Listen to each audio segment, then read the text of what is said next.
Madame la Présidente, Monsieur le Vice-président, mes chers collègues, nous nous félicitons de voir le tram T9 devenir enfin une réalité. Ce projet crucial pour les transports et attendu par des milliers de Franciliens apporte sa contribution à la révolution des transports, chère à notre majorité, que nous avons engagée maintenant il y a 18 mois. Le tram T9 est un projet majeur pour l'Île-de-France et en particulier pour le Val-de-Marne. Même si on aurait pu encore optimiser le tracé, il répond aux besoins croissants de mobilité des usagers de ce département. De fait, il permettra de renforcer le maillage existant et de désengorger les transports en commun, notamment la ligne de bus 183, devenue la ligne de bus la plus fréquentée d'Île-de-France, avec 60 000 usagers chaque jour, et donc après juste le Trans-Val-de-Marne. Il améliorera les liaisons de banlieue à banlieue et l'offre de transport aux abords de la RD5.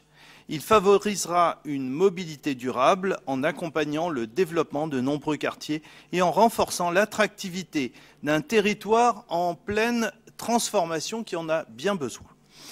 Aussi, pour garantir la réalisation de cette infrastructure sans obérer sa date de mise en service, la région a dû faire un effort financier important et accroître sa participation de 127 millions d'euros, car encore une fois, nous avions hérité d'une opération qui était largement sous-financée. C'est grâce à l'initiative de la région par la voix de sa présidente que les 127 millions manquants ont été inscrits dans la revoyure du CPER en décembre dernier. Comme pour le prolongement des halls à l'ouest, comme pour le T12 Express, cette opération est principalement portée par notre collectivité. Aussi, ce n'est que parce que la région apporte plus de la moitié du financement que le T9 va pouvoir voir le jour. Alors si nous sommes particulièrement heureux et fiers de permettre à ce projet de se concrétiser, nous avons aussi quelques craintes en ce qui concerne l'État et sa volonté réelle de tenir ses engagements. Concrètement, nous attendons de l'État un engagement clair, ferme et définitif, notamment sur les 800 millions d'euros annuels à inscrire pour la régénération du réseau. L'État doit tenir ses promesses et honorer ses engagements. C'est encore plus vrai depuis mercredi soir dernier avec l'attribution des Jeux Olympiques 2024 à Paris et donc à notre région. Nos inquiétudes sont bien légitimes car il manque déjà 50 millions cette année pour financer les projets inscrits au CPER.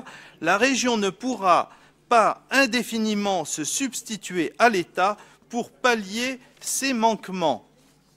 Madame la Présidente, cette infrastructure est essentielle pour les Val-de-Marnais, vous le savez. Aussi, je ne peux que me réjouir de savoir que cette opération est enfin sur les rails, si j'ose dire.